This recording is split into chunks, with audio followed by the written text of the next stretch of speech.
આજે આપણે આખા વર્ષ માટે સાબુદાણા બટેટાની ચકરી બનાવીશું, જેમાં સાબુદાણાને ના તો આપણે ગેસ ઉપર બાફવાના છે કે ગેસ જ ચાલુ નથી કરવાનો. એકદમ અનવી રીતે જ આપણે બટેટાની અને સાબુદાણાની ચકરી બનાવીશું.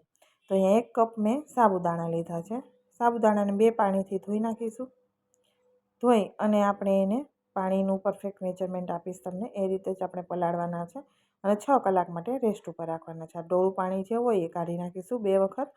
અને હવે અહીંયા સાબુદાણા મેં ધોઈ લીધા છે અને તમે જોઈ શકો છો કોરા. તો હવે એની અંદર આપણે પાણી નાખવાનું છે. તો પાણીનું પ્રમાણ કેટલું નાખવાનું છે કે સાબુદાણાની સરફેસ ઉપર થોડું જ પાણી દેખાય. તમે જોશો સાબુદાણાને ડૂબોવાના નથી, આમ તમને ઉપર થોડું પાણી દેખાય ને એટલું જ એની અંદર નાખવાનું છે અને કવર કરી 6 કલાક માટે રાખી દેવાના છે. આ રીતે સાબુદાણા તમે પલાળશો એટલે કોઈ પણ રેસીપી તમે બનાવવા માટે પરફેક્ટ જ બનશે. હવે તમને 6 કલાક પછી હું તમને હાથથી આ રીતે બતાવું. તમે જો એકદમ એક દાણો મોતીની જેમ છૂટો છે, એટલા સરસ પલળીને તૈયાર થાય છે. અને હજી તમને દબાવીને પણ બતાવી દો કે સાબુદાણો પલળ્યો છે કે નહીં. તો તમે જોઈ મેશ થઈ ગયો, એટલો સરસ પલળીને તૈયાર થાય છે. તો આ રીત તમે સાબુદાણાની ખીચડી કે કોઈ પણ વસ્તુ બનાવો તમે, બહુ જ સરસ બનશે. હવે સાબુદાણાને આપણે વેફર સીધી જ બનાવવાની છે, ગેસ ચાલુ કરવાનો નથી કે ગેસ ઉપર આપણે બાફવાના પણ નથી.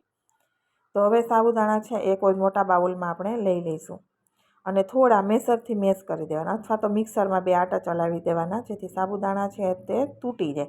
અધકચરા રહે એ સારા લાગે, પરંતુ બધા આખા હોય તો આપણને મજા આવે નહીં. એટલે સાબુદાણા વેફરમાં આપણે થોડા આખા અને થોડા તૂટેલા એવા હોવા જોઈએ. પણ ગેસ ઉપર હોય તો ઓગળી જાય, પણ આપણે ગેસ ઉપર જ ચડાવવાનું જ નથી. એટલા માટે આપણે આ રીતે મેશ કરી દેવાના, અથવા તો મિક્સરમાં 2 આટા ફેરવી દેવાના બ્લેન્ડર મિક્સરની જારમાં નાખીને. હવે અહીંયા મેં થોડાક મેશ કરી દીધા છે.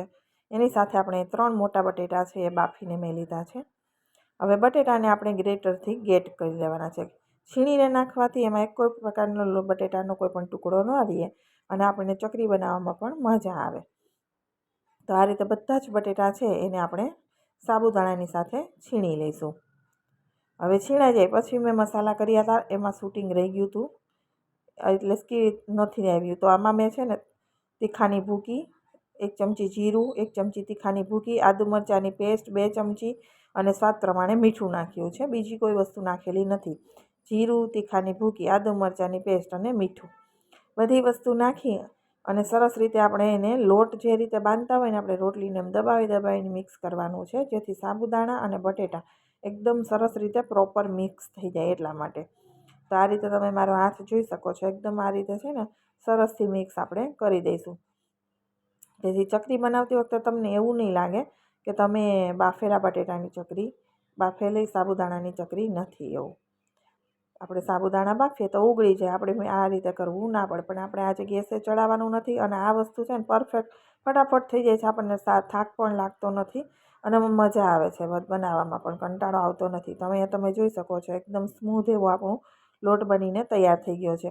હવે કોઈ પણ બેગ અહીંયા પ્લાસ્ટિકની તમારી પાસે દૂધની થેલી કે એવું હોય એટલે અંદરની સાઈડ આપણે ભરવાનું છે. જે નંબરવાળી હોય એ બહારની સાઈડ જ રહેવી જોઈએ. એટલે તમારે કોથળી મોટા ભાગે નંબર આપણે છે લગભગ કોથળીઓમાં બહારની સાઈડ જ હોય છે. તો આ રીતે કોથળીને આટો ફેરવી દેવાનો અને ખૂણાનો ભાગ હોય એની બાજુ આપણે દબાવી દઈશું, આવી રીતે કોન જેવું કરી દેવાનું.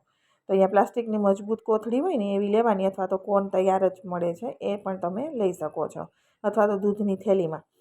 હવે કાતરથી નાનું એવું આપણે કાણું કરી દેવાનું છે. આપણે ચકરી પાડવાની છે તે માપનું કાતરથી કાણું પાડી દઈશું અને પછી આપણે એને ચકરી પાડી દઈએ.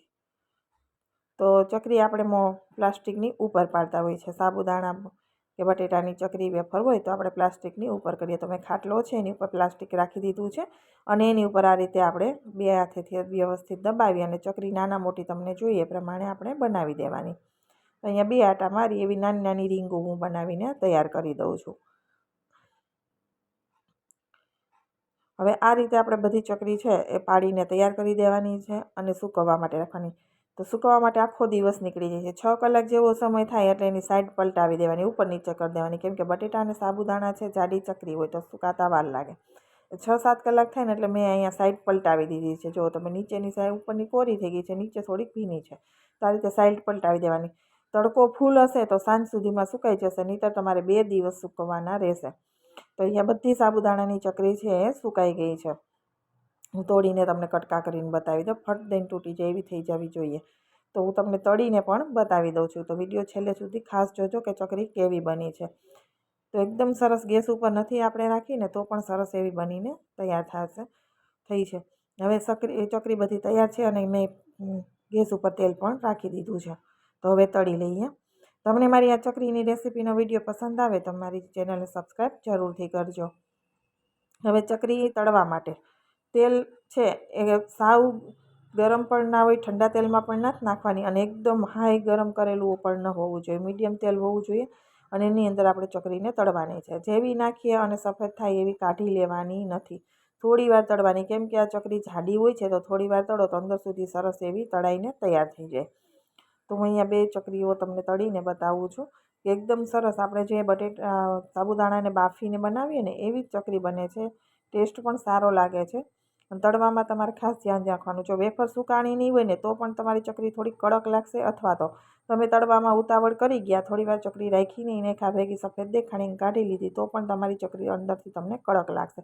પરફેક્ટ તમે એને તળશો અને સૂકવેલી બરાબર હશે તો ચકરી કડક નહીં લાગે, એકદમ સરસ ફરસી ખાવામાં લાગશે. વિડીયો પસંદ આવ્યો હોય તો વિડીયોને લાઈક અને શેર કરવાનું બિલકુલ ભૂલતા નહીં. અને કોમેન્ટમાં પણ જણાવજો કે તમને મારી ચકરીની રેસીપી કેવી લાગી છે. તો જે રીતે આપણે ગેસ ઉપર ચડાવીને ચકરી બનાવી એવી જ સરસ આ બને છે. મેં કીધું એમ, એક તો સુકાયેલી પરફેક્ટ ના હોય અથવા તો તળવામાં થોડુંક ભૂલ થઈ હોય તો ફરસી નહીં બને. મળીશું આવા જ નવા વિડીયો સાથે. આવજો.